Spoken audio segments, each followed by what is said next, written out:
Welcome back to Cinema Trip Reviews, everybody. Today on the show, we're going to be talking about 1973's Serpico for its 50th anniversary. And today on the show, we're going to have special guest Brett Parker from Dissect That Film. Welcome back, Brett. What's going on?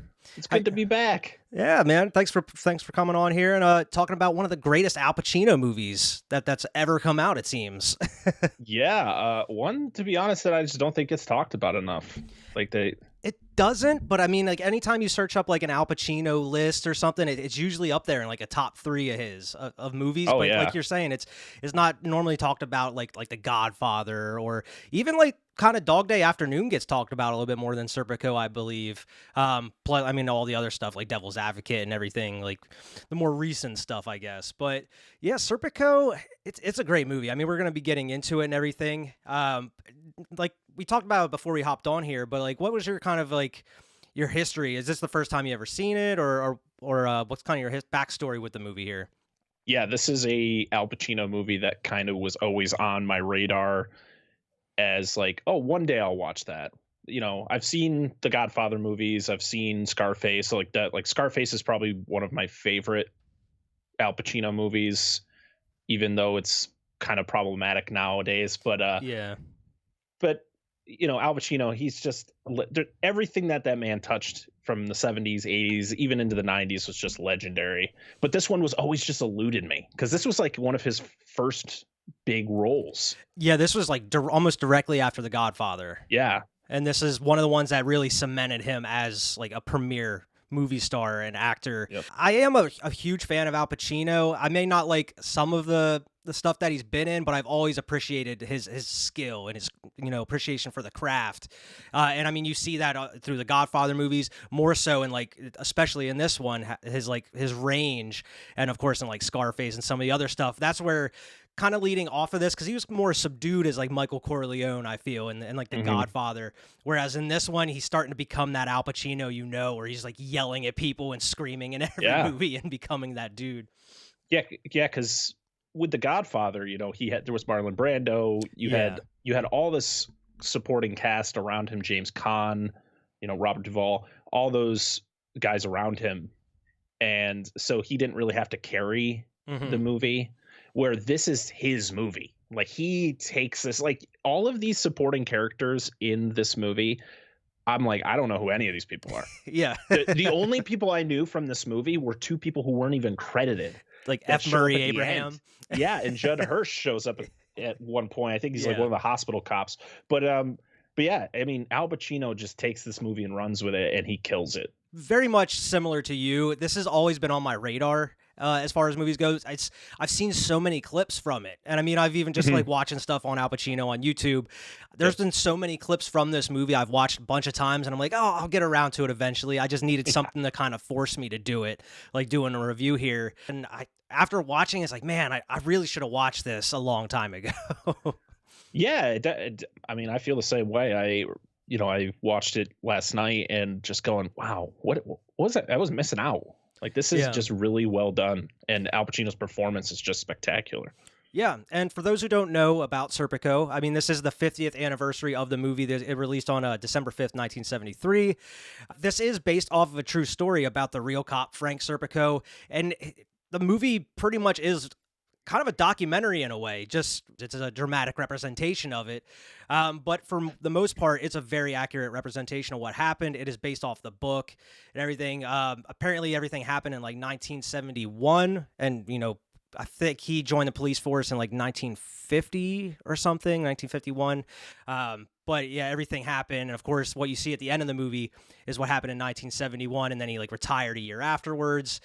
Everything blew up. He was in the press. They made a book about it, and they what's his name? The famous producer who's Dino De Laurentiis. Dino De Laurentiis, who, man, it's hard not to find a movie that he's produced. I mean, you go on IMDb, and his list is huge of all the movies he's produced. So it wasn't surprising to see that he was attached to this movie. Apparently, he read like 20 pages of the book, and he's like, I'm sold. I want to buy the rights, and we're going to get this made. And what better actor to bring in than, you know, fresh off of The Godfather, who, I mean, that's a whole nother story entirely, where they weren't even sure about casting Al Pacino, this kind of unknown actor at the time. But since then, he blew up, and then Serpico happened, and Sidney Lumet, who directed this movie, actually went on to direct Dog Day Afternoon with Pacino, and I believe it was 1975. We actually did a review on that last year. Go back and watch that one. So, I mean, he has a kind of a rapport with Sidney Lumet. Very different movie from Dog Day Afternoon here. But Sidney Lumet, he also directed like more Murder on the Orient Express, 12 Angry Men, Dog Day Afternoon, like I mentioned, and also The Wiz, like the like Wizard of Oz with like Michael Jackson and everything. That is one I have not seen. I don't know about yourself, though. No. I'll stick to the 39 Wizard of Oz. Yeah, same here. But this does have Al Pacino as Frank Serpico, Barbara Ada Young as Laurie, who you don't see too much. Like you mentioned, a lot of the other people in this movie you don't really see too often. They come and go. They come and go, because throughout the movie, it's kind of the same thing happening every time. Like, it's like he gets inducted, he goes into the police academy, he graduates, and then from there on out, it's like he goes to one precinct, there's some corruption or whatever, I'm sick of this, I gotta move, and I want to transfer. Go to another precinct, you're good for a minute, find out there's some more corruption, get me a transfer, I need out of here. Go to another precinct and, you know, just wash, rinse, repeat type thing. Like, maybe we should go to a different city. Yeah, maybe you want to get out of New York, man. Yeah. Go to, like, Mayberry, be like the Andy Griffith or something. Maybe that'll work out a little bit better for you. Be a sheriff of a small town. Yeah. That has always been like something like I loved, like seeing like movies like Twin Peaks or like Andy Griffith or something like that. Like, I feel like that would be such a cool job. It's just like a sheriff of a small town where like nothing's happening. You just kind of just wave and say hi to everybody every day. Just, nothing really happened on a daily basis except like small things that are like the smallest things that like in a city are big things to like a smaller town. So I think, I don't know. Where it's like, I don't have to arrest you. We just have to have a conversation and then we just move on about our day. Yeah, exactly. The only person you're really arresting is like the village, the local drunk. You just throw in the drunk tank overnight or something. We also got Tony Roberts as Bob. You actually see him throughout the movie pretty much. He's pretty much Al Pacino, Frank Serpico's one of his only allies in the movie. He's been kind of buddies with him going into the academy and also going into the force. You also got Biff McGuire as Captain Macklin, Connalia Sharp as Leslie, and Alan Rich as D.A. Tauber. Going into some of the facts here, apparently Pacino invited Frank Serpico actually kind of live with him for a little bit, going into the making of the movie, kind of getting his mannerisms, everything down. I feel like it's more of a common practice back then than it is now on some autobiographical things, especially if they are still alive. I mean, we talked about that when we did like your Fear and Loathing review, how like Johnny Depp was hanging out with Hunter S. Thompson all the time before they started filming and everything to kind of get everything down. But apparently, like, Frank Serpico was on the set for a decent bit until he finally got kicked out because he was kind of a distraction, from what I was reading. They didn't really go into why he was a distraction. Maybe he was just trying to like control everything, make it seem like it was like as real as possible. The only like issue he really had with the film overall, from what he said, was just some of the overacting by Al Pacino. But I feel like in this kind of movie, you kind of need that to kind of show his emotions. Because I mean, throughout the whole movie, you start with he's a very like young, he doesn't really know any better, but throughout the movie you just kind of see him wearing down and just getting even more pissed off, and by the end of it he's had enough. He's just ready to be done with it. I mean, I get the frustration with seeing like somebody portray you and see like something that you wouldn't do, but it's like, it's for dramatic effect. This is for a movie. We don't know how the exact events that Frank went through in real life. Yeah. So yeah, you gotta make it more interesting. The film was shot in reverse order, apparently. That way they could start him off with the big old beard and everything, and then slowly work it out and cut it from the sides. Because as you kind of have the evolution throughout the movie, like you had the huge handlebar mustache, and then he has the goatee, and then he has the full beard and everything. But yeah, they filmed it in reverse order. That way they didn't have to use like a fake beard and like glue it on and everything. It's really smart. Yeah, but I mean, like, kudos to Al Pacino, because if you're starting out with the end of the movie filming that first, that's a lot of like the heavy dramatic shit that he has to do. He has to kind of just snap into that first, and then as you're filming, you're not as angry. You're very easygoing going into the beginning of the movie when you're you have to try to like reverse your your attitude towards things, because it's like, well, we already got that really dramatic piece. Now we have to go backwards, and it's like, okay, I got to find some way to turn that off. Yeah, so I mean, I'm not an actor, so I don't know how it is, but I feel like it would be easier for me to get into character, do some of those earlier scenes, and then once you're into it, you know the character, what you want to do with it, then you can go into those dramatic parts. But man, to kind of go in and to snap into that character immediately to do some of this stuff, that I feel like that would be very hard to do. Oh yeah, could only imagine. Yeah, and that's one of the reasons apparently Al Pacino, he sees this movie as one of his greatest achievements as an actor. Apparently, not just the story itself, but adapting it, and kind of he felt that he did it justice to the character and to Frank Serpico and everything, and just the way that it was filmed. Apparently, he was good buddies with Sidney Lumet, but it's just the way that it panned out, and it got nominated for a couple Oscars and won a bunch of awards. He just really thought that was his standout performance, which is pretty good for your career, coming out of it's like his second big huge role movie. And this was like his first leading role, because I don't think he was technically the lead actor of The Godfather. Yeah, correct. Yeah, so I mean, to come off of that, and then you're pretty much in every scene of a 2 hour, a little over 2 hour long movie. I mean, that's a lot of work to put on your shoulders there.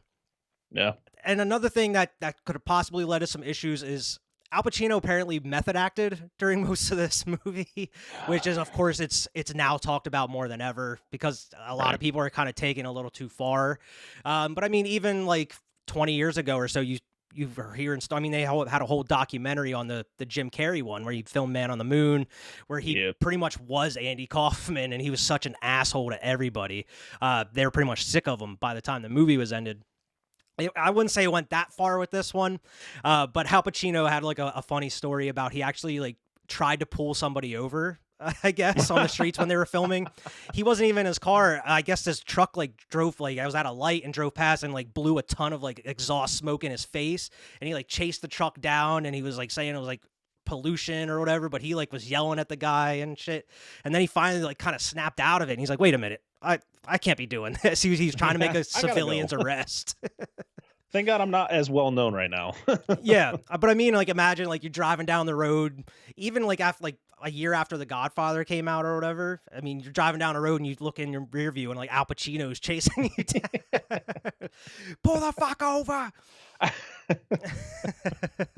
don't know if I'm pulling over. I'm terrified. Yeah, you're terrified, but at the same time, you're damn, that's Al Pacino. Well, that'd be a great story if you're getting yelled at or possibly beat up by Al Pacino. Holy shit. The other thing, I didn't even have it written down here, I just wanted to ask if you knew about it. I'm a huge fan of It's Always Sunny in Philadelphia, and I had to bring this up because of Serpico. But there is an episode of Sunny where Charlie takes over the persona and dresses up as Serpico and kind of role plays as Serpico through half of an episode, and it is hilarious. He's got the mannerisms and just that accent down. It's great. If you haven't checked it out, definitely go check that out. You want an M, huh? A crooked cop. Everybody's a crooked cop, huh? You want to come and Serpico, huh? Who wants a piece of Serpico? Because I'll give it to you. Charlie Day's hilarious. Oh yeah, he's amazing, and especially as Serpico, he even has the big white hat and and the bucket hats. Poncho and everything. God. He's wearing it. Oh, it's great. Oh man, I love the bucket hat. Oh yeah, some of the outfits. I mean, Frank Serpico, I don't know about in real life, but he's got drip in the movie here. I mean, it's every scene he's got rings and necklaces and different crazy outfits on. It really wanted them to kind of stick out more than some of the other cops, because apparently was very eccentric and a little weird. I mean, they call him the weirdo cop in the movie, but he's very, they make a point of making him look and seem very different from everybody else in the movie. Well, that's the thing. It's Al Pacino, I never realized how, I don't want to say small, but how short Al Pacino is. Yeah. So I had recently just watched, he's in a show called Hunters on Amazon. It's okay. It's about he organizes a group of people to hunt former Nazi officers. Oh, okay. That's, and of course, dope. I mean, he's in his probably 80s now. Yeah, he's up there. I was like, wow. I mean, maybe it's just because he's old. older people, as you get older, you shrink. But I'm watching this movie, I'm like, no, Al Pacino is just a short man. Like, He's literally shorter than damn near everybody in the movie. I was like, no, that's just him. Yeah, I mean, even if you go back and watch The Godfather, it's you'll notice it too, especially standing next to like some of the other like you mentioned, like Robert Duvall, Marlon Brando, and like James Caan and stuff. You definitely sticks out a little bit more. Yeah, like Scarface. I know that Scarface, they try to shoot him in a different way to make him more menacing. Yeah. So you kind of feel like, oh, well, maybe he's just, as you get older, you shrink. So maybe he's just shorter it's not now. Like no. the dude from X-Men. The dude that played Cyclops? Was it James Marston? Madsen? Oh, yeah. They made him stand on like boxes, and like they made him like a little like little runway thing so he can match like the heights of everybody else when they're walking together and stuff. It's like they didn't have to do that. Al Pacino, he's too big time for that. He's like, I'm not doing it. I'm not standing on no box. I'm Al Pacino. I don't stand on box for nobody. But to make the December deadline, apparently they had to edit this while they were shooting. So to shoot it, edit it, and mix it, and to release it by Christmas, they had 4.5 months to do everything.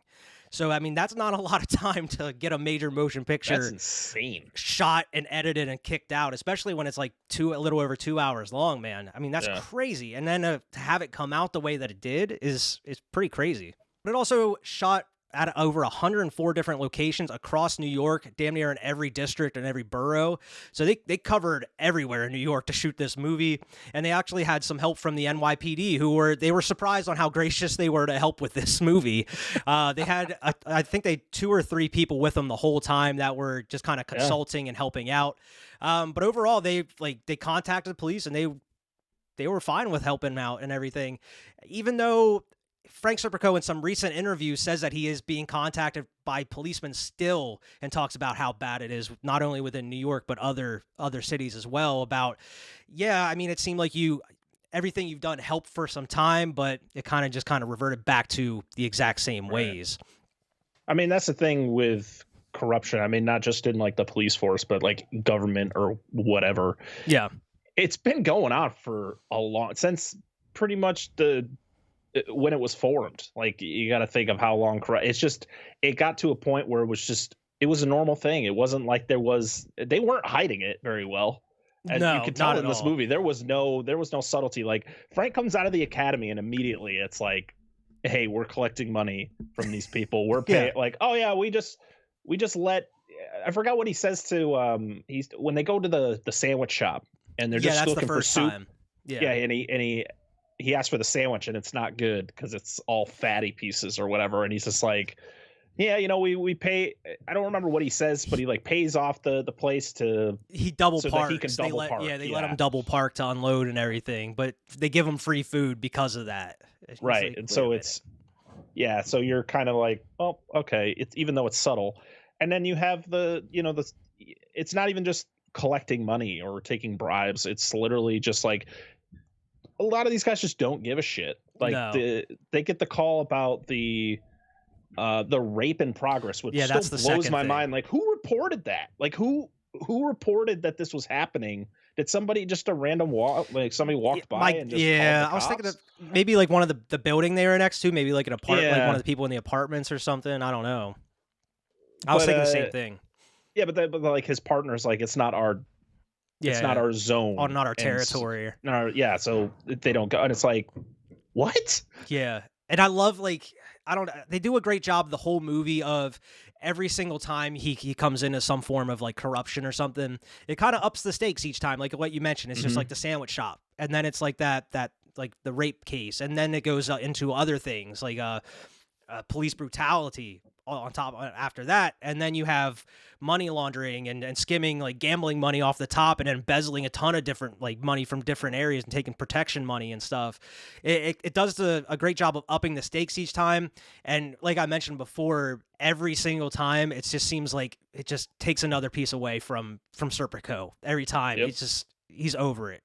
It's like his reaction every single time. It's like he's not surprised, but at the same, he just gets a little bit more pissed every time, and then until it finally like explodes. Yeah, just because he sees that nothing's happening with it, like no one's doing anything about it. It just continues to get worse and worse, and he keeps transferring. Yeah, and it's just it doesn't change. So it's like, I don't know, maybe maybe you should just get out of there, man. Like, right? Like either leave the force entirely, or like what you mentioned, move to a different city, do something, go somewhere else. Because I mean, it's not going to get any better in New York. I mean, you're fighting a losing cause there. I mean, especially with what he's trying to do. Yeah, exactly. And I love, like, I think it was the tagline, but it was in the trailer. I'm not sure if it was the tagline of the movie itself, but it was like the most dangerous man in the city is a good or an honest cop. There are many sides to Serpico. A hero who was hated, a loner who was loved, and to some people, the most dangerous man alive, an honest cop.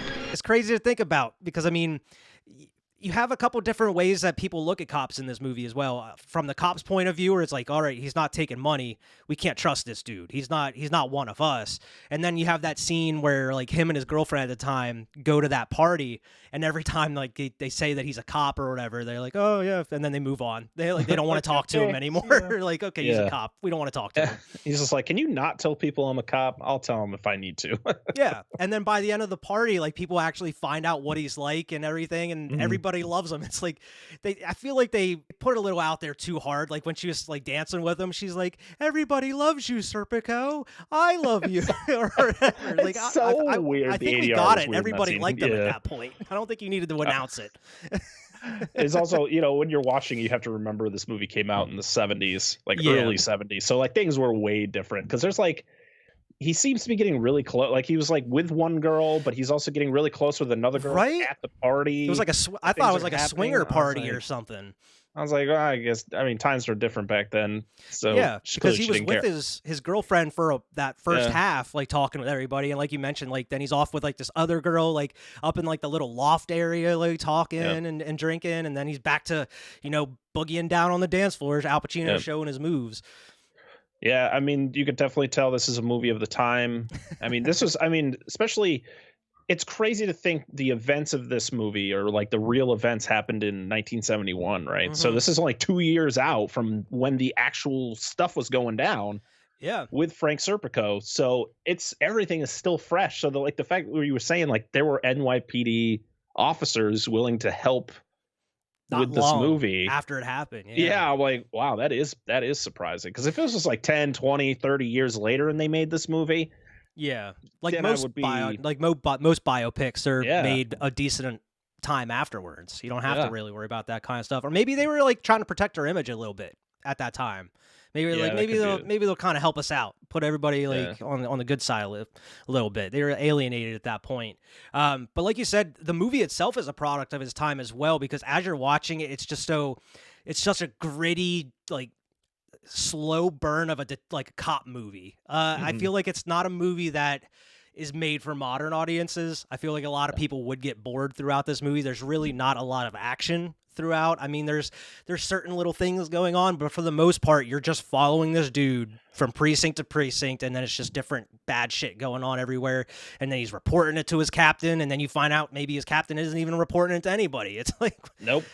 And then there's just not much going on, but it's more of the story that draws you in. And I mean, I was locked in the whole time, like, what the hell is going to happen? Because I purposely tried to stay away from what happened towards the end or what happened with Serpico. I tried to stay away from that until I watched it, and then I kind of dug in and do a little bit more research because I wanted to be surprised. But it's crazy what happened, because I mean, exactly what you see at the end of the movie is what happened to him in real life, which is fucking bananas, dude. Like, they didn't even help him out. I mean, it opens up the movie, which is like the worst part of the movie. It opens up with that like 2-minute long police siren that just goes on and on and on. And I was like, just the sound of the siren was awful. Yeah, but then it opened, like, he's in that back of that police car, just you see the bullet hole in his face and just blood running down. He's like mumbling to himself, and the cop's like, do you think it was a cop that shot him? And he's like, I could think of like 6 people that would, or whatever. It's like, damn. And like, that's how you open up the movie. He's like, and then you have to find that whole rest of the movie is just building up to why this happened or how it happened. And I mean, apparently the story is just as crazy as it happened. I mean, they set him up really with that. It was like, because they moved him to narcotics. That was the last part. It's just like they transfer him to narcotics. And even in the movie, like, he gets warned. That dude pulls up, flashes his badge. He's like, hop in. he hops in and he's like, listen, this isn't no chicken feed operation where it's like $800. Like, we're getting like $20,000 split between like 4 people or whatever. He's like, don't you come around messing with our shit. Like, there's going to be hell to pay. And then he's like, get the fuck out of my car. And he's like, damn, okay, that's how it's going to be. And then he have that scene with like F. Murray Abraham, which is like another kind of reunion between him and Pacino, because he was also in Scarface, F. Murray Abraham, for just like 2 tiny scenes or so. But yeah, they set him up. He goes in and like they're like kind of just waiting for a deal to go down, I guess. And he goes up to the roof and comes down and sees what apartment they come out of. And then as they're going to bust in, I guess the whole reason he was there is because he spoke Spanish and everything. He was going to be translating, and his job was to get the door open, and the cops were going to come in and do the rest. Well, he got the door open, and he got stuck in between that door frame, and nobody helped him. And apparently, in real life, it happened exactly how it is in the movie, which is even crazier. Apparently, the cops just bailed. They didn't even stay like they were in the movie. They straight up bailed on him, and he gets shot straight in the face. Apparently, the neighbor called the cops, like called the ambulance and everything. They didn't say this in the movie, but I just kind of doing some research. Apparently, the responding officer that came said, "Shit, if I'd known it was Serpico, I wouldn't have came at all. I would have left his ass." And I was like, "Damn, dude." Like, that's one of the quotes. This dude made an enemy out of the whole NYPD, damn near. Yeah, I mean, it just showed how deep it went. I mean, you could tell, like, there was the scene with, oh boy, it was one of the higher ups that he was like talking to his superior, who was then supposed to be sending that information to a higher up. Yeah. He was the commissioner. The commissioner. He was trying the captain. And the commissioner's sitting with one of the guys, and he's just trying to find a way to just discredit Serpico. And he's like, "Oh, did you hear that he's, I can't say the word, but that he's pretty much, he's gay." And I was like, what does that have to do with anything? Yeah, and the dude that he was talking with, like the DA or whatever, he's like, "That's bullshit," and it. Like, he's like, "Come on now." Like there was a couple people on his side towards the end of the movie when they were starting the investigation and everything, once it kind of got picked up. But the whole time, he's trying to go about it the right way. I mean, he's contacting like that captain every single time he's got an issue with one of the departments.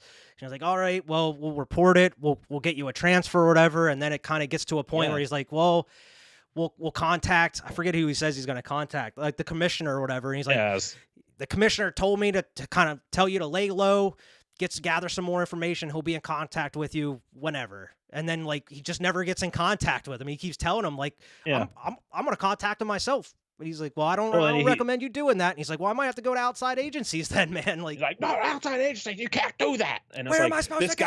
Where am I supposed to go? Reality is we do not wash our own laundry. It just gets dirty. You are in trouble. I don't care if I'm in trouble. I don't care who gets it anymore, including myself. Because if I have to go to outside agencies to get somebody to hear my story, well, where am I going to go? You hear me, Serpico? Stay away from me. Where am I going to go? The captain the entire time is like, he's playing like he's on his side the entire time. He's like, "Son, I'm really proud of you for what you're doing, and we're gonna help you out the best." But as soon as he says he's gonna talk to somebody on the outside, he completely flips and just freaks out, and and it just shows they were never gonna help him. No, not at all. But that's a majority of the story, is him going from these precincts and finding out how much corruption and how deep it runs within New York. You don't really get too many scenes of him like outside of the forest or anything. I mean, you have a couple, like the first ones is he goes to like the shoe shine place and meets up with his buddy who talks about like, why didn't you come out to dinner and meet, like, I forget, it was like Marianne or something. Yeah. And he's like, I work with cops, right? Now I go out, I see Marianne. Her father's a cop, her brother's a cop, her uncle's a cop. I got a feeling she's a cop too. He's like, "I'll come to dinner, but no Marianne." But other than that, the only real other times you get to see him like not dealing with the police is like just kind of hanging out with his girlfriends. I like that's very tiny scene of him just kind of sitting in his garden, and that new neighbor moved in, and he's like flirting with her and trying to get her to come hang out. Which turns out to be his girlfriend later. Yeah. Turns out to be like, his main girlfriend, because he does have one in the beginning of the movie, and then she brings like just kind of drops a bomb on him. Like, it's such a weird interaction. They're like in the tub together, giving each other a bath, and she's like, "I'm gonna go marry this guy next week. If you don't marry me, I'm gonna marry this dude in 2 months or whatever." He's like, well, okay.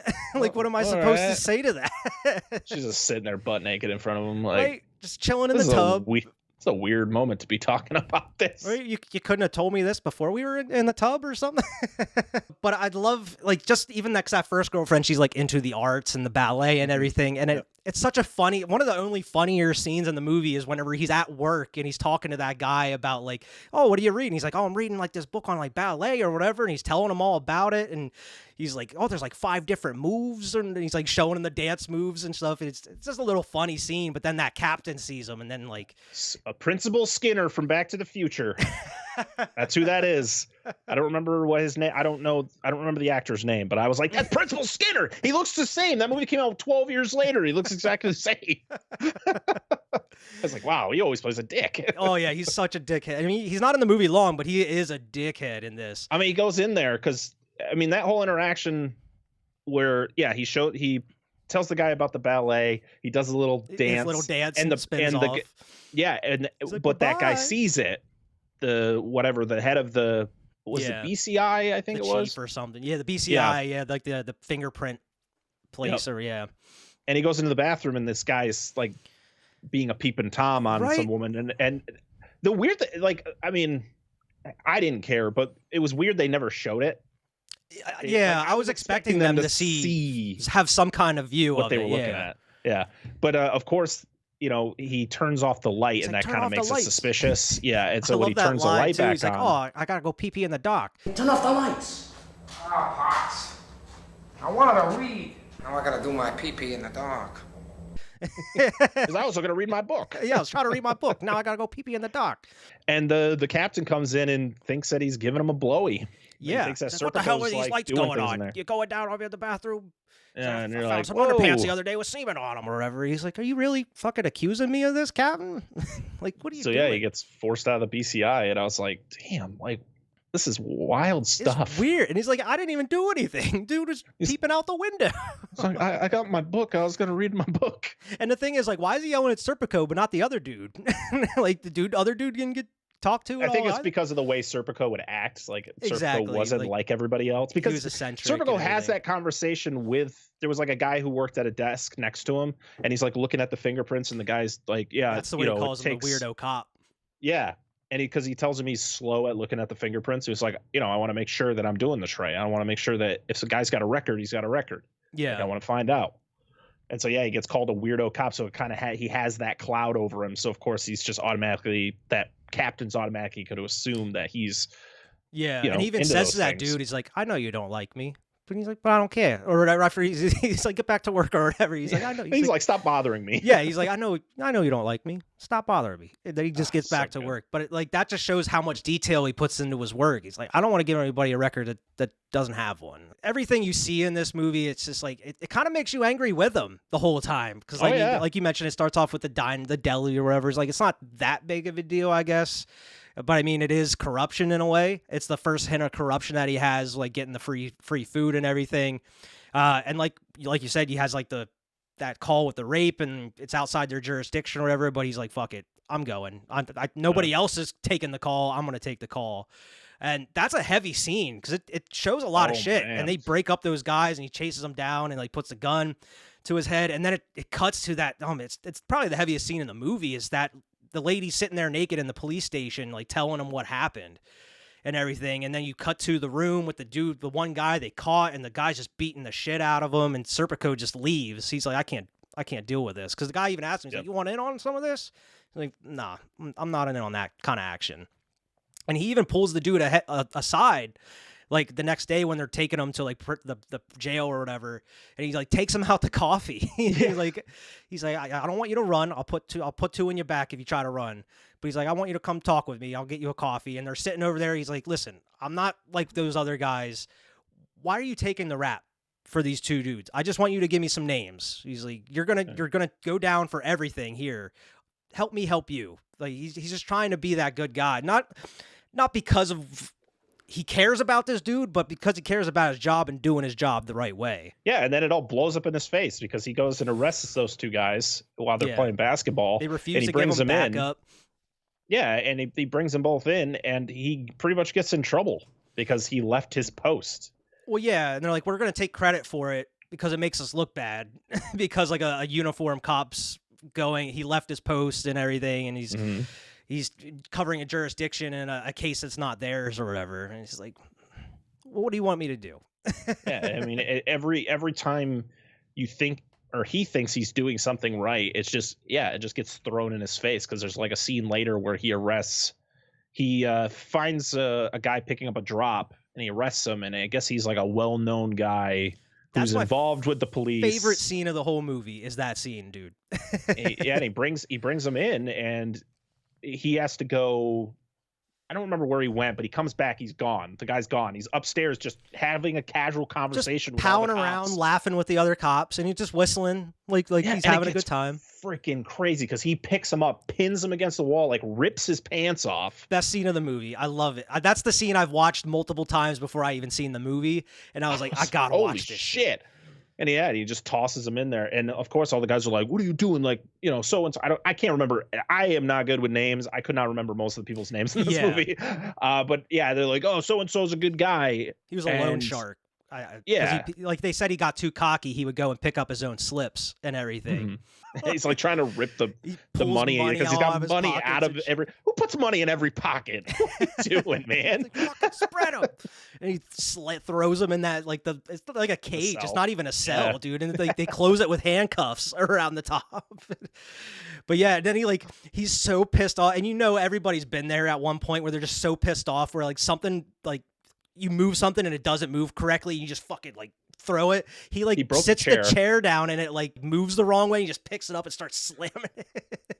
The whole front of the chair broke because I could see it just falls forward. I was my god! Wow. He's so pissed, and I love because he throws him into that cell. He just sits there for a minute, just thinking, and then he goes into that room and he's just so pissed off. And then he gets the rap sheet, and he gets it, and he's like, "Look at this."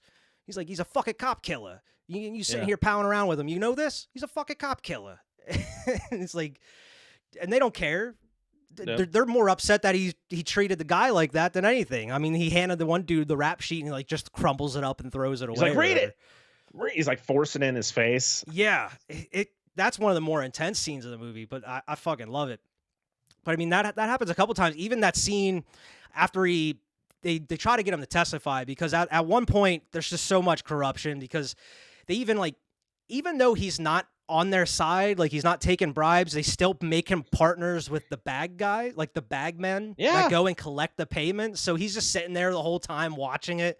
And even though at least the one dude was like, all right, I'll hold on to your cut or whatever for you. If you want it, you can come get it. But doesn't he get in trouble? Doesn't he have to throw him under the bus pretty much? Well, yeah, I mean, he splits, I think, eventually. He pockets all that money himself. That's why, and later in the movie, I thought it was so funny because it seemed like a scene straight out of Anchorman, because Serpico's walking up into that park and all the cops are just waiting for him and that group in the park. And I was like, oh, having a picnic in the park. We're going to have a throwdown in the middle of a park or something. But that's when they get on his ass about this dude took all the money, why weren't you taking the payments and everything. He's like, I don't take money. Yeah, and he's like, fine. And he's like, come on, what are you being a hard? And they keep, it's the same dude that keeps trying to convince him every single time. But he's just like, fine, we'll all split Frank's payments equally, I guess. And he calls him a schmuck. He calls him a schmuck, and I'm like, he's the schmuck. Okay, you gotta roll it for the rest of us, Serpico. There's some crazy shit. I mean, one of the ones, it's such a small scene, it doesn't really mean much for the rest of the movie. But the one scene I was surprised about, they gave joints to all the cops to smoke, and I was like, did that really happen? He's like, I want you all to smoke these.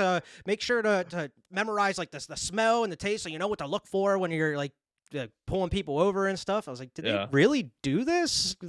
People were just chilling back. He's like, this is some good shit. Yeah, this is how I know. It's just we got a new drug on the scene called cocaine. We're gonna have you all take a line, right? Feel that effect, so you guys know what just you do that with everything in the police force. But but then you got the scene where they're in the subway, and they're the one, I think it was Bob. He's like, I'm so hungry, and he's trying to get into in a machine that doesn't work. Yeah, and that's the dude I mentioned before, that he's really one of Frank's only allies for the most part for most of the movie, until they get the actual investigation going with the higher ups.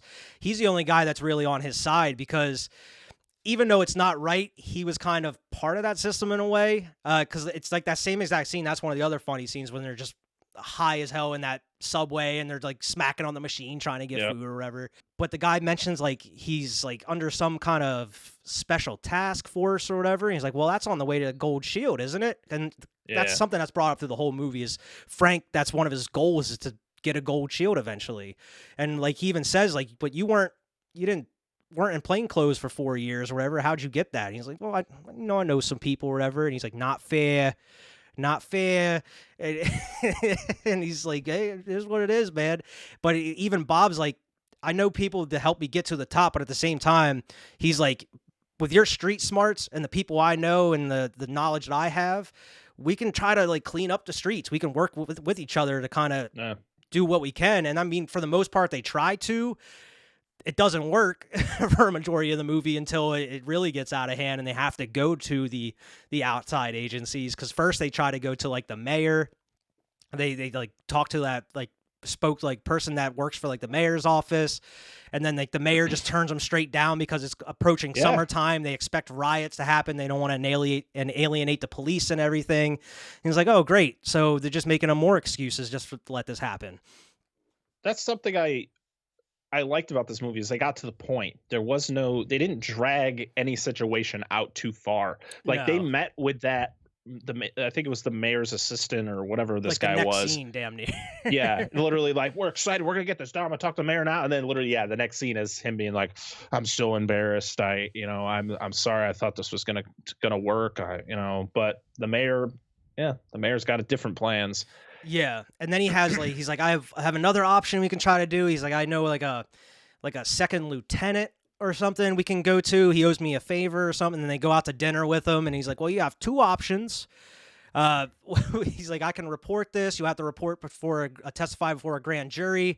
Then you're pretty much going to have a target on your head the whole time, and you most likely might get killed. He's like, well, what's the second option? Forget about it. He's like, well, shit then. I don't know what to do now. It's like, great. Yeah, and the amount of times he'd be like, no, I'm not testifying. I'm not going to testify. Even during that investigation, when they actually had the investigation going, they kept telling him, like, you got to testify if you want to indict some of these people. And he's like, the whole point is like, well, if I testify, you're going to indict like 2-3 people, and then nothing else is going to get done. That's it. 2 or 3 people are going to be the fall guys, and then everything's going to continue on as normal. I'm trying to take everybody out. Then they finally get him to testify, and they won't let him testify because he's like trying to like the woman in the audience asks a question, and he's like, I want to answer that, and the DA just gets up and like just start blah, blah, blah, just spews off his bullshit. And Serpico's like, you wanted me up here on the stand, but as soon as someone asked me a question for me to voice what's going on, you pretty much shut me up. Yeah, that next scene with them it's crazy too, because they're talking about maybe indicting those 1 or 2 guys, and they're like, well, we could put in, and you can get your gold badge for this. And he's like, oh, great, for what? What do we do here? Like, nothing's gonna get done. And then he's like, that's the quote that you've seen in the trailers and stuff. He's like, I know you've been through an ordeal, Frank. I'm a marked man in this department for what? Put a mark on my head for what? For nothing now. You didn't even let me speak. Nothing's going to get done. Yep. And you just put me out here as like the spokesman for everything and just to have my name out there. Nothing got done. Now everybody knows I'm like the informant. And that's when shit gets really heavy. When every time you see him walking through like the police station, everybody's watching him. He's getting, wrestled, like muscled up, like people are throwing him against lockers, patting him down for wires and shit. And that's like the next scene. He's like, I'm not wearing a fucking wire. They're patting me down every time I go into the precinct. They expect me to wear a wire. I think one of my favorite interactions is he's talking to, I don't remember. I think it might've been like a lieutenant, or he was like a higher up, and he was talking about how he has no friends. And the guy's like, I don't have any friends either. I've been doing this stuff for a long time, and I got a target on my back as well, and it's better off without friends. It was interesting seeing that other guy because he has that first partner he works with that's one of the bag men, and then he gets assigned to the other guy, and it's interesting to see the other guy because he's like Serpico, but he's not he doesn't want to go out and try to take everybody down. He doesn't have the balls to do that sort of thing. And he even tells him, like, I don't like it as much as you do, but I got to do what I got to do. Like, it is what it is. I got a family I got to take care of. And yeah, he even says stuff. like, imagine how embarrassing or broken my family would be if they found out what I do or like what we are in the police force or whatever. He's like, it's humiliating. He's like, but I got to do what I got to do. So I mean, you do find out there are some good cops, but they're forced to stay quiet because they get alienated or, you know, they get muscled up or beat the hell up or even killed. Yeah, when he works in that one precinct that he kind of has to muscle his way, he actually pulls his gun out. Yeah. Yeah, and then they're yelling at him because he even says, like, you testify for a grand jury, say it ain't so, Serpico. He's like, I didn't do it. And the guy pulls a knife on him. He's like, I should cut your tongue out right now. And that's when he, like, judo throws him into the floor and pulls out his gun. It's like, holy shit, he's pulling guns out on his own cops now and everything. Like, it's reaching a breaking point. But he meets with was this guy a captain? The guy who he befriends and becomes like partners with in that same precinct? I don't think he was a captain. I think he was just like a higher up sort of thing. Yeah, because you find out like the old guy actually one of the good guys. He was an older guy. I don't think he was that old. Oh yeah, the one of the last precincts he goes to. Yeah. The one that actually like partners up with him and Bob to like testify and go the distance. Yeah, he's one of the last good guys you meet in the movie. Yeah, because he's like, is there anyone here that you would want to partner up with? And he doesn't really answer. He's like, well, if you don't find anybody, I'll be your partner. Yeah, and then they go just like break up that joint. And as soon as they bust in, like they're burning all the documents and shit, and they're trying to put him out. That dude comes in pissed off, like, I already paid you guys like yesterday or whatever. He's like, who'd you pay? He's like, where are you guys from? I don't know who you guys are. And he's like choking him with a gun, and he's like not even giving up any of the information. And it seems like he's actually choking him too. The 70s. It's wild, man. I mean, just like when he's one of his first jobs when he's in plain clothes, and when he's on the job in plain clothes, he wears some of the most ridiculous shit. He has like this like junk clothes on, like painter clothes on, and like an apron and stuff. Oh yeah. And that's when he chases down that burglar that's like breaking into the house, and he like tackles him. And you see that patrol car come down the street, and they start shooting at him. Yeah, and he's like ducks in the alley. He's like, "It's me. I'm Frank. I'm Serpico. Stop shooting!" And like, as soon as they come around the corner, he like puts himself in the corner. He's like, "Don't shoot me! Don't shoot!" He's like, "You stupid fuck! What are you doing? Just fire your gun out of here!" And like the little bit of Scarface came out in that moment. He's like, "You stupid fuck! You stupid fuck!" Frank, I didn't know you. You didn't know me. You fire without looking. You fire without a warning, without a fucking brain in your head. Yeah, and then the cop's like, "Oh, I don't want to get in trouble. Can you let us have this one?" Yeah, because he put a couple shots through the windshield. He's just gonna look bad if we don't take the case or if we don't report it and everything. He's like, you gotta be fucking kidding me, you motherfuckers! Like, it's just one thing after another. I mean, it just builds and builds and builds and builds. The main captain he talks to like the whole movie, like the skinnier bald dude with the glasses. You never see him in the precinct. He's just always meeting him in like different locations or his car. Yeah. He's the guy that says he's going to talk to the commissioner for him, and it never happens. And he's the guy you mentioned where he's like always encouraging him, like, you're doing the right thing, Frank. Like, don't forget that. And it's like, and then you don't even help him at all. It's like, what the fuck, and man? Yeah, you find out he never talked to the commissioner, because at first the commissioner says that he did, but then he's like, nah, because the commissioner has to go in front of the news to pretty much say that like, all the allegations against certain cops were bullshit. Yeah, much. Because they reached that point where they were like, fuck it, we're just going to... He calls Bob because after I forget which meeting it was, but they had that falling out. And because he goes back to his apartment and they're screaming at each other. He's like, oh, I got another idea. He's like, I had enough. I don't have enough of your fucking ideas. Like, just leave. He's like, what big guy are you going to have now that, to talk he's like, to? I got a guy not going to do anything. Oh, another guy. Great. Another, like, what's he gonna do for us? Yeah. And you could see that everything that's going on with Serpico is also affecting his relationship, because he starts yelling at his girlfriend, and his girlfriend's just like, don't yell at me. Yeah, Like, you're taking it out on me. Yeah, I didn't do anything. I'm here supporting you. And of Yeah. course, that ends up breaking up the relationship, which, Yeah. you know, where he has to meet her at the diner. She and leaves him a note that she wants to leave him, but to meet her at the diner. And he's like, why am I meeting you here? She's like, so you can't yell at me. He's like, I can yell where I want. You think I can't yell here? There's the one guy in the back, like, just staring at him the whole time. I'm watching you, buddy. I like his dog.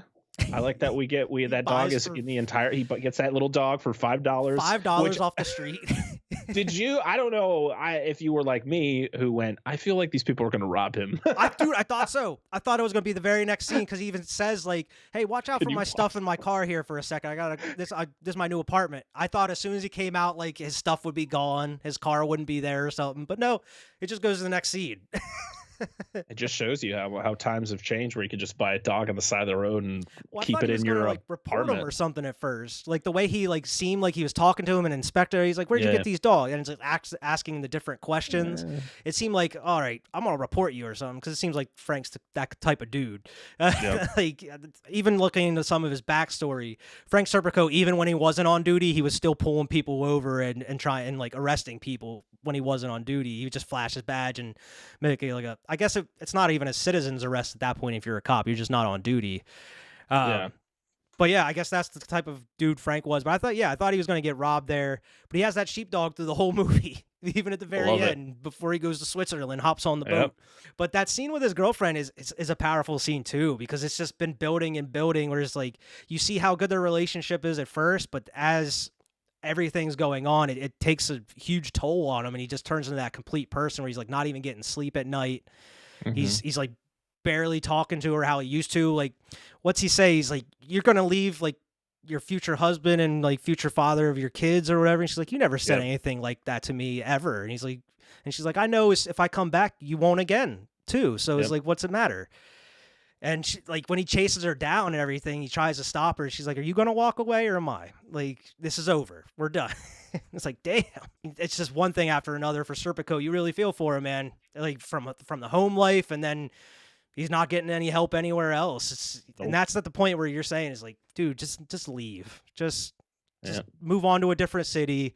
I know you wanted to be a cop your whole life, but maybe it's not the great profession for you, man. If you can't deal with what's that, going on. or maybe go find somewhere a little more small for yourself. Yeah, somewhere you can kind of run everything if you want. Yeah, exactly. We pretty much already talked about the ending though, because as they're going through, they had make him kind of make that statement. He doesn't even have a statement, but they make him testify. That's when he gets bumped to narcotics because they have to get him out of that precinct because he's going to probably get killed one way or another through that precinct. He has that meeting with that dude in the car where he warns him that this isn't a small potatoes operation in narcotics. They're dealing with huge money. And that's when he like gets set up and he gets shot in the face. And that isn't even like the end of the story, really. Once he gets shot, he's like in the hospital for a while. He's lost his hearing in his left ear for the rest of his life. I guess they're saying like parts of his left part of his body could go stiff every now and then. There's going to be a bunch of side effects from this. And from what I read, he still has like pieces of shrapnel and stuff lodged like in his skull next to his ear and stuff, which is, it's nuts, man, how you can survive. I guess it was such a small caliber bullet. It didn't do any damage. Didn't hit his brain. It didn't hit his spinal cord or anything like that. But that was such a powerful scene when he's in that hospital. And one of the guys that was one of the people that was like in head of the investigation. That's the only time you really see him is the very beginning of the movie. And then once they really start that investigation, he's there. He's the one that's saying, like you mentioned, he's like, "I don't have any friends," or whatever. He's like, "I'll be your friend." He's like, "Well, I'll make an exception for you then, Serpico." But then like by the end of the movie, like it seems like he is really like Serpico's friend. Like he's there holding his hand by the bedside. He gives him like the gold bat, like the gold shield. And he's throws it away. He's like, "I don't fucking want it. Like this, he's like, "What are you giving me this for getting shot in the face or what?" It was a way for them to just be like, "We'll give you this if you shut the fuck up." Pretty much. And he just straight denies it. He turns it down. He's like, "I don't want it. Get it out of my face." And dude even sits it there for him. And Serpico just goes through pretty much every range of emotion sitting in there in that hospital bed. Like he's angry and he starts crying, and then it's just he moves on from there. But then you can even still watch the real footage on YouTube of that testimony that he gives at the very end of the movie in front of everybody. And I love how, if you notice, like one half of the room seems like or the other people that are on his side that are like Mm-hmm. like listening to everything he's saying, and then the other half of the room that are split on the other side of the aisle or look like they're just fucking like pissed off and they're like angry, and like those are the guys that he's against. And he's even saying in that statement, he's like, I don't for anybody that I don't want anybody to go through the anxiety and hardships that I face on the force, where you feel like you're like everybody's not trying to do anything to help you out. Like you try to go to your bosses, they're not helping you, just kind of throw you aside. But he's pretty much just taking them down one by one in that speech, it seems like. But they actually have that real speech on YouTube. You can go watch it and everything. It's pretty powerful. It did make a change, I guess, for a little bit. Like I mentioned, he did get awarded like a Medal of Honor for conspicuous bravery and action. I guess that's a Medal of Honor award they give to people. Yeah. But after he got out of the hospital, he only stayed on the force for another year, and that's whenever he straight up, he didn't retire, but he resigned from the force. He was done being a cop, and that's when he moved to Switzerland for a good long period of time. And now he's actually, from what I read, he's living like outside of New York City, like he's upstate New York, like out in the middle of nowhere. But I guess every now and then he'll go into New York to like go to like different like protests and stuff that he's really interested in. And he's very vocal and participates in that kind of thing still. Yeah, he's currently 86 years old. And he still says that he still gets hate mail from people. He still gets letters from cops saying about how bad it is, like I mentioned. And there's other cops that kind of ask him for advice about what to do in their situations. The one thing we didn't mention was when he was in that hospital, the one dude, he's like, "Oh, how you doing?" He's like, "Oh, you want to see some of my my get well soon cards, my fan mail?" And it was like their actual get well soon cards, but they scribble out get well soon, and it's like, "I hope you fucking die," or whatever. Yeah, the guy just slowly closes it, puts it down. Like, ooh, that's rough. But man, it's such a heavy movie, and it really opens your eyes to a lot of what's happening. And I mean, especially looking at what has happened over the past couple years, as far as like what's been going on across the nation. It really kind of puts it in perspective that 50 years ago, on the 50th anniversary of this movie, this shit was still happening at that point in time, and it's still happening now. Yeah, I mean, this stuff has been happening for a long time. It's just we're in a time where with social media and the internet and all that stuff, it's more out there. It's more easily available for people to see. Instead of back then where it was just word of mouth. Yeah. And it's even crazier because I feel like now they still get away with that same shit, even with all the stuff they kind of put in line to kind of prevent that. Like I mean, you have social media, you have phones, you have body cams, you have everything else to kind of prevent that and track everybody, but people are still getting away with that kind of shit. So it's like, imagine I'm sure they weren't getting away with some of this, like on the scale they may have been doing in like the 70s or 80s. But it's crazy to think about because, like you mentioned, like back then they didn't have all that. There weren't barely any like security cameras anywhere to cover any of this shit. So it was way easier for them to get away with some of this terrible shit they were doing in the NYPD. But yeah, Serpico, man, I can't believe I've waited so long to watch this movie. This is definitely one, I don't know if I'm gonna be going back to it as frequently as like The Godfather or Scarface or anything like that, but anytime someone brings up like Al Pacino, this is definitely going to be one of the movies that I'm going to mention when it comes to like great performances all around. Oh yeah, he definitely. I think I don't know if someone else could have done the type of performance that Pacino put on screen. Like he carries this movie because it's not just one emotion through this entire thing. He shows them all calm, collected, then it's like him just being annoyed, and then it's just flat out just rage. Just over it. Yeah. And does a really good job with it. I did see that there wasn't much casting, like rumors about this. I did see that apparently Robert Redford was in consideration for Serpico, and Paul Newman was in consideration, I think, for Bob, the role of Bob in the movie. So it would have been kind of like a them reuniting since like Butch and Cassidy, I guess. Yeah. But I don't know if Robert Redford would have been able to do this kind of. I mean, I think he would have played it his own way, but you definitely wouldn't have got what Al Pacino brought to the role. You wouldn't have got that rage like he brought, and just the authenticity to it and how natural it felt. Yeah. Well, I also read that when that was a rumor going around with Redford, who else did you mention? I think it was Paul Newman. Paul Newman, right? Yeah. When they were mentioned being cast in it, I guess Frank Serpico actually stepped away from the project because he just felt like the movie was going to turn into Serpico becoming like a side character or like a sidekick. Oh, okay. I mean, that would make sense, though. Yeah. That makes sense. Like I said earlier, it's hilarious looking through this cast and you're like, I know nobody. I know Al Pacino and I know nobody. And then I see F. Murray Abraham and Emil Hirsch. I'm like, I know those two guys. And they're the only two guys uncredited in this movie. Right. And it wasn't until I kind of dug into it and then I found out that they were uncredited. And I was like, wow, that's nuts. And because like you mentioned, I didn't know anybody. I mean, I think there was like one or two people I may have seen before in a couple things, but it's not like I knew their name. It was like, oh, it's that guy sort of thing. But yeah, and I think with Robert Redford, even if it was true, I feel like with Frank Serpico, I mean, obviously I don't know the dude, but I feel like it would have kind of given it the movie like a more of a Hollywood feel to it. Whereas, like, you don't really want that with this type of story. Like, you don't want a huge big name actor behind that that lead character, everything to kind of give it more glitz and glamour and Hollywood to it. You want that low down, gritty, dirty cop movie with like not an unknown person, but someone that's relatively new on the scene at that point. I mean, he only had like The Godfather under his belt at that point, and he wasn't nearly at that actor that he is going into this movie and going forward. Right.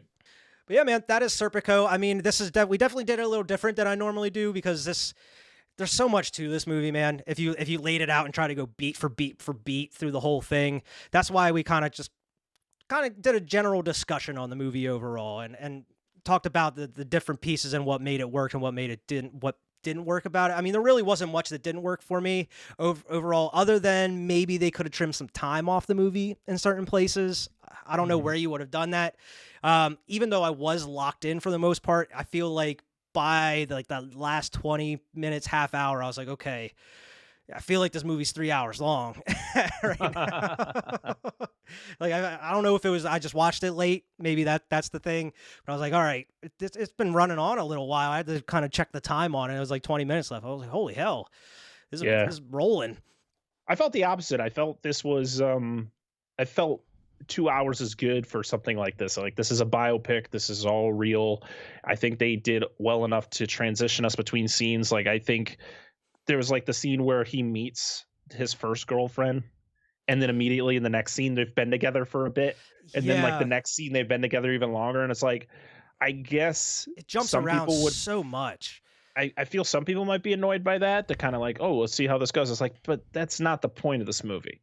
The point is not seeing him in his relationships. Yeah. You know, the most important relationship was the second woman that he's with, where everything, because she's involved with him while everything is happening. So like, that's important to see, like elongated scenes with her, where this other girl kind of was just there at the beginning. Yeah. But I thought it was shot very well. I mean, I just something about like these earlier 70s movies and just the feel of them and the grittiness, whether it's a cop movie or not. I just love the slow burn feel of these types of movies, and it was right up my alley. If you haven't seen Dog Day Afternoon, I definitely recommend that one as well. Anything else you want to add to the Serpico discussion here, Brett? No, I think we covered pretty much everything here. we tried to, at least. We may not have done it in the full order of things, but I think we got most of everything covered in this one. It's a movie that's 50 years old. You know, people who listen to this have probably seen it and know, you know, the gist of it, and know it's definitely a movie that you can't really, it's hard to kind of go from beat to beat, like you said, from beginning to end. It's kind of just talking about certain like the most important scenes of the movie and how it all blends together and how it becomes a coherent movie as it was. Definitely one I'm gonna have to come back to eventually. But man, Al Pacino, this is the one that really put him on the map before going into like Godfather Part 2, and then of course Dog Day Afternoon, and then his whole, you know, rest of his filmography that really catapulted him to one of the greatest actors of all time, I would say. Yeah. Oh, absolutely. But yeah, where can everybody find you here, Brett? You can find me at Dissect That Film on all the social medias. You can find our little podcast on all your podcast services and on YouTube at Dissect That Film. Yeah, we just we like to break. We do very similar things as Cinema Trip. So we like to break down plots of movies and the good, bad, and the ugly. So. All right. Yep. I'll have all your links here in the description for anybody who wants to go check out your channel. I highly recommend it. Got a lot of great content out over there. For anybody who hasn't seen the past episode we did, we went and we reviewed The Matrix last year. If anybody hasn't seen that one, go check out our Matrix review. Because coming up here in May, hopefully, we are going to do the Matrix Reloaded review. Whoa. Because we're going to have to review Matrix Reloaded and the third one here. I think that one came out in November. They came out in the same year. It was one of those ones where they filmed the movies back to back, especially on the kind of scale that those films are. To film them back to back, it's insane.